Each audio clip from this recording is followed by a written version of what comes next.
Real quick before we get into the this month episode, I just wanted to say that if you are interested in being interviewed, just contact us at happyaccidents.aes@gmail.com.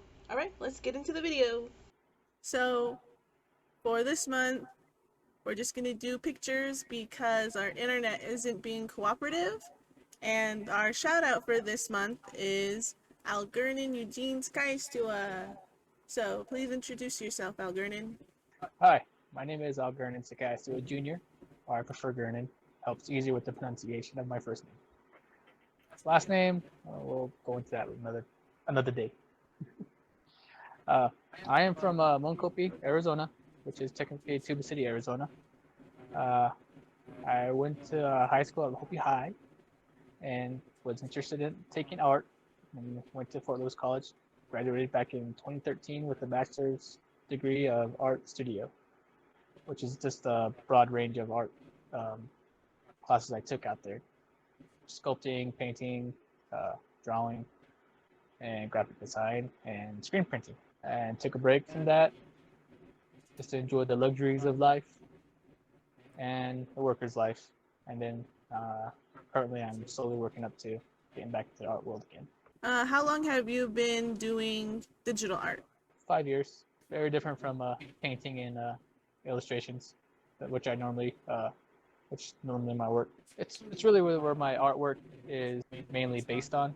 But digital artworks, it's a little easier, but at the same time, the only challenging part is just trying to get drawing on the right layers. I think from every artist, and Photoshopper would understand what I mean by that. But, yeah. What first made you interested in doing digital art? My favorite comic artist, Todd McFarlane. He was both the illustrator and comic artist. Yeah, he does both illustration and digital, which inspired me to get into digital art as well. And same with another artist, Ashley Wood, except he's a painter and a digital artist. Do you have a favorite piece of artwork that you created? Yes, it's called Fate in Motion, which I made back in 2018. It was a gift. I made it as a gift. It was originally like an old artwork I was working on back in college. Put it in storage. Over the years, after I graduated from Fort Lewis, on and off, I kept working on it, going back into it. And then finally in 2018, I finally finished it and wanted to send it to a gift to a friend of my wife and mine. Her name is Adrienne Lerma, and she was graduating from, I believe it was from Dene College. Yeah, she was graduating. I gave it to her as a gift, graduation gift. So now it hangs on her wall at her in her little one's room. Is that how you feel with most of your artworks? You don't like letting them go? Majority of them, no. This one in particular, yes. What do you love about digital art?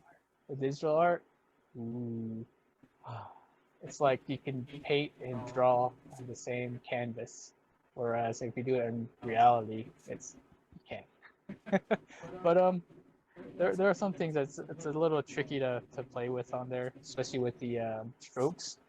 It's not as accurate as painting strokes as I would want to get, but I still keep practicing on that, and just also change out the angles. Oh, that's one of those good parts too about the artwork. I can rotate the angles because I always end up doing that too with my artwork too if I want to like flip it upside down. But this one here, it was just mostly with the key controls, so I can just rotate it, zoom in, zoom out if I want to get the little details. But mostly playing with the colors. Yeah, it's a little that one's a bit different though. That's one of the other things that's a bit tough for me to try to mix the colors together like I would normally do with acrylic paints or with or if I tried oils or watercolor. It's a little different. Do you have a specific mantra, philosophy, or creed you live by when you're creating images? No, I don't. I just do. Well, I think the main thing I have in my head is just hopefully I don't have to go back into the work and fix this one part where it doesn't look right. But it eventually happens. So yeah, but the whole thing is like, okay, I can still fix it. I think that's I guess that's one of my little phrases. Like, I can fix it. It can be fixed. And I guess going back to that now, there is actually. It's even though we completed an artwork, one artist once said that once you create a work, it's never completed. So I believe in that type of that type of philosophy. I still believe in, even though my work looks like they're complete, I also have a gut feeling deep down that they're not even completed yet.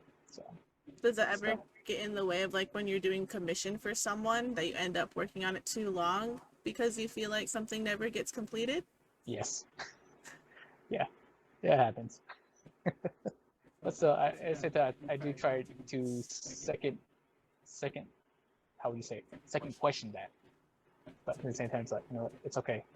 They like it, leave it as is. So for like commissions, you go with what the customer says. Oh no, it's perfect, it's fine. Then you're like, okay, I'll let it go, even though you personally don't feel like it. You can do more to it. Yes. So in 2020, you participated in the Inktober challenge. Can you tell us more about the characters you repeatedly drew? Yeah, there was one little character I kept drawing a lot. I was trying to make my own little mini characters, like little comedy, macabre characters. But they're all just kind of like a big, group of, I want to say friends, but then kind of become family in a way. They're based on the seven sins. But the one character I kept making was Gluttony. And I started out with him as a big old fat dude, just going by the stereotypical glutton persona. And but then at the same time, I looked back into that and then was rethinking that and seeing how I felt like it was a bit more, it's too basic to stick with that type of figure, and I wanted to go a different way with that. And so, learning from my own childhood experience and my nephews and nieces' experience when they were growing up, I realized they're little, tiny peoples, always hungry, always wanting to snack on stuff. And same with my daughter too. I see that, and it inspired me to recreate Gluttony as a little demon kid who's always hungry, and that's where I got that character who will keep popping up in my most of my Inktober artwork. So in your social media posts, you put the hashtag GamerDad. What does that that phrase mean to you? And do you play games with your kid? Gamer Dad. It's more about a realization in me of identifying myself, knowing that I acknowledge that I'm a father, and at the same time I like video games, so I stuck with that phrase Gamer Dad in my post. Play with games with my daughter, I would love to, but she's still she's still doing her own thing right now, so I'm being patient with her on that. But there are some times where she does like to play video games, so I'm always kind of itching to play with her on and off, but at the same time, I want to let her figure it out like I used to. I feel like she would have that same how do you say it, that instinct, habit. There was something there about that I feel like she was gonna do, but maybe sooner or later I'll start teaching her how to use the controller properly. So how is it raising a toddler while working from home? So it's good. I like it. It makes me realize that I have a life both home and what I love doing. I guess in a way, it's overall it feels like home. Really, it gets me sane. It's no biggie sometimes, but most times I'm in the zone. I always have to. My little one always come up to me and just tell me that she needs help with something. I'm just like, I'm in the zone. Why did it have to be so timed badly? But overall, though, I always have her just wait. I just tell her just wait and let me finish this one little section part of my artwork, and I'll help you real quick. So it's also flexible too. At the same time, it reminds me that I'm also a parent and also an artist at the same time. So I guess in a way, it's the best of both worlds. I'm fine with it. I'm adaptable. You post a lot about games. Do the games you play influence the art you make? Yes, sometimes they do. With my main favorite game, World of Warcraft, it inspired me to start creating my own character, which is my main character I have on the game. I want to start doing some illustrations on that. I guess I'm gonna start making characters on my main character, and then just kind of, make a little short story of World of Warcraft, like a tribute, since I love the game. I love doing art, mostly comic art. But as for the lawsuit that came up last month, I feel a bit like maybe I'll hold off a bit on that right now. And a lot of the gamers too are feeling that way too, feeling a bit disappointed and expecting accountability. I'm kind of with them on that. But yeah, I think for now with that project, I'm gonna put that on hold for now till better changes are made from the company. Same time though, I was also working on some short horror stories I wanted to create and try to post up for the business's Halloween specials that we had like with Envy a few years back. So I want to do something like that for that specific holiday. And maybe winter. I'm thinking about winter because most of our native culture, we usually tell stories in the winter time.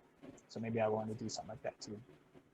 And I'm cool, and I'm okay with it if it's being scary. But if people don't find it appealing, then oh well. But at least at least I'm reaching my goal. But for now, for the World of Warcraft stuff, I'm putting that on hold, and then just focus on just my stories for now. So with you putting a hold on playing so much World of Warcraft, what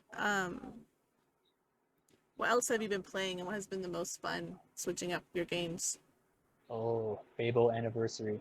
It released back in 2016, 2015, no, 2014. Sorry, the anniversary was 2004. That's 2014. Oh, it's been so much fun. I've always been wanting to play that game back when I first got it, when I was living in Sedona, but I never did. I was mostly into Star Wars, the Old Republic at the time. Then took a break and was working and saving up for a computer. Then got World of Warcraft. Got back into World of Warcraft. But Fable Anniversary was the main game I wanted to get back into and check out the cool new Unreal Engine graphics that they provided. Same with another game I got too a few years back called Agony Unrated. It's a survival horror game, same time a puzzle game too. It's pretty gory, hardcore. It's not for the faint-hearted. Me as a horror fan, I'm digging it. Most of it mainly I wanted to focus on with those that mainly inspired me was just try not to, if I'm writing my next little short horror story, I don't want to take anything from those stories, and I want to be like plagiarizing someone else's work. And I'm just trying to look out for other. That's one thing I need to do too is look into other horror stories and comics. Try not to steal from try not to take from those stories and just create my own original story too. And that's why I play some of these games that I like.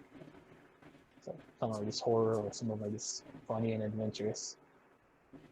But Yeah, it's sometimes hard, like when you get inspired by something and not want to like be over inspired, I guess, and just end up yeah, copy that's a good way to put pasting it. the story. But then also, like there's that phrase, like there's no original story out there. There's just different takes on the same two or three story archetypes.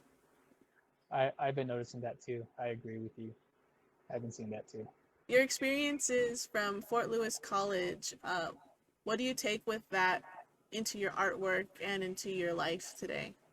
Put more time into my artwork.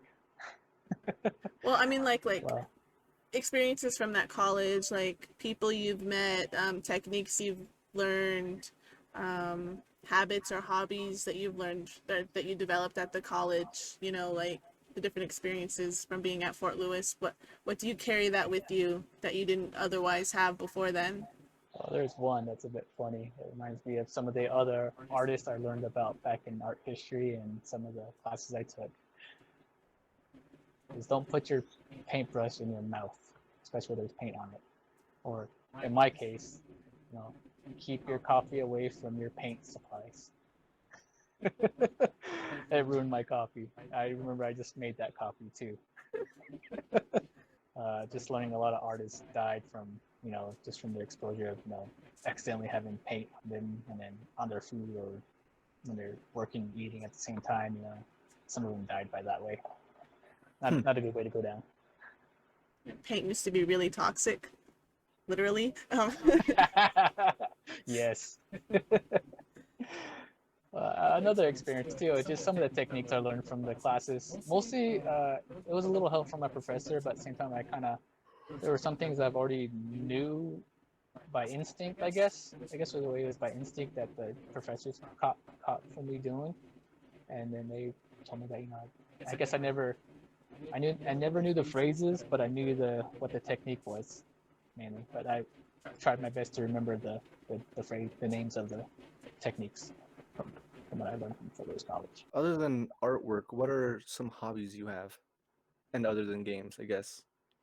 Aside from art and games, disc golf. I play a lot of disc golf. Usually at the first try, I'm really kind of meh. But then afterwards, it's just like that arm warm ups from the first few goals that I screwed up on. Then it starts getting better. I guess if this is a hobby, it's mostly listen to music and podcasts, horror podcasts. That's one of the other two things I enjoy doing too. Do you have names for those podcasts? Yes. One of them is Whispers of War. It's very, how would you say, it's very engaging, really. And the host on there, she also does interviews with other gamers and streamers and enthusiasts. Yeah, she always does she has like a whole list of interviewees there that she talked with, and they talk about the game and some of the big questions, if you're for Horde or the Alliance, or if what's your whisper at the end. I've always been trying to define my whisper with that, and I don't still know yet. So the other podcasts I listen to is Haunted Places. Since this year, I've been inspired to wanting to get back into my short horror stories I've been putting off for years back, even before I started the business with Happy Accidents. But it's always been in short details and just some. I wanted to make a bigger, broad, universal comic story, but some of the details I had in mind, I broke my whole story down and just broke it down to smaller bits and pieces, and it kind of came down to just make it short horror stories. But with that said, I've been trying to look for inspiration on some ghost stories and some elements that kind of fly into my story. And I started watching YouTube videos of some haunted clips, like top 5 haunted clips or top 10. And then eventually I went down to podcasting stories, which was Mythical Monsters, which my wife introduced me to, which was so awesome. And Haunted Places. Like I said earlier, Haunted Places is one of which is the next one. I've been sold on those 3 podcasts lately. When you find yourself in a rut and you don't feel very inspired to do much, how do you what are some of your ways of getting out of that little mind space where you feel blocked? What usually happens, I just kind of default to my hobby, which is music. I start looking for new music to listen to, because most times music has also helped me inspire me with my artwork. And there's one thing I used to always do back then when I was younger, when I always wanted to do some artwork, is wait till sunset and just get away from the world, find my own place where there's no one there, and just have a moment. So just watch the sunset go down, watch daylight die, and then go back home and feel a bit refreshed and reflective on things. Usually it's those two that always help me out getting back into the groove of things, but lately I have not been doing that. But at the same time, I think lately I've just been forcing myself these days and been putting out to go outside, because out here in Cameron compared to Monkopi, it's too hot. Sure. It's also really hard to find a moment to yourself with a toddler. I know with a toddler, it's fine with a toddler, but it's just outside. It's the heat degrees. It's not me. It's too much for me. Even though it's like the right time to go out there and go have my moment, it's just still hot out there, and it's like I can't. I gotta wait till fall or winter. And you said you've been like drawing since like you were like in middle school or really young. What was your moment where you're like, I want to do this for a living? It was when I was in high school. High school time that happened.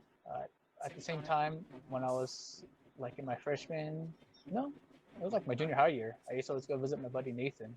I always go to his house a lot, and going there, we noticed that he always watches anime.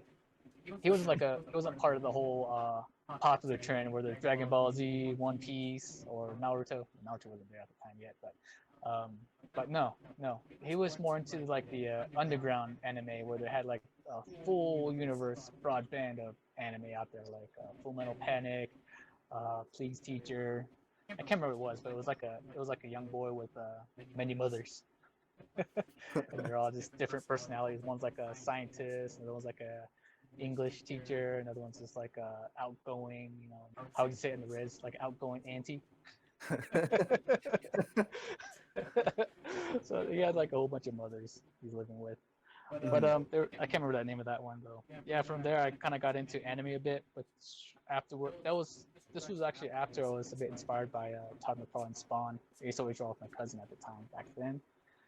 But then kind of moving into my life, I got into anime, and then I guess on and off too, I kept drawing Hopi Kachinas, which was part of the whole Hopi trend and the Hopi art world. And I was kind of doing that on and off with some friends in junior high, and then like in high school came. I suddenly took a break. I didn't know there was any art classes at my high school. Not until I was sitting junior year, I found out there was an art class I can take at that specific year and up. So I went and did that. I was taking some art classes one day or that one year, and then one weekend I kept noticing my nephews and nieces would come by a lot to visit me and my grandparents who I was living with, and they always watch cartoons all the time, and it always kind of hit me at some point where I used to like enjoy some cartoons with them a lot, and from there it kind of inspired me to I'll go into art. I would like to go into animation, cartoon animation for these little guys. This is how they're inspired by it, and I wanted to do something like that too for other kids out there. Nice. But when I went to high school, when I graduated, went to Fort Lewis College, they had no animation. It was just art. Oh. I was a bit disappointed. I was really disappointed in myself that I found out about that afterwards. And I thought graphic design there they would actually I did have some hope that they would introduce the animation class, but that didn't happen. So I really felt stuck, and I felt like I couldn't transfer over to another school or to an art school, and I didn't know any other art schools out there, and most of them were just far away and too much money.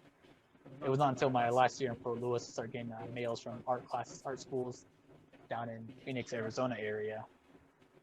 And I guess they've been in existence for a long time too, even before I applied to Fort Lewis. And I was like, "Where were you guys?" So I end up, kind of going back to my roots. I decided to go with comic art, since I didn't really have much of a knowledge of animation, and I think from learning from my experience too. Back to that old previous question.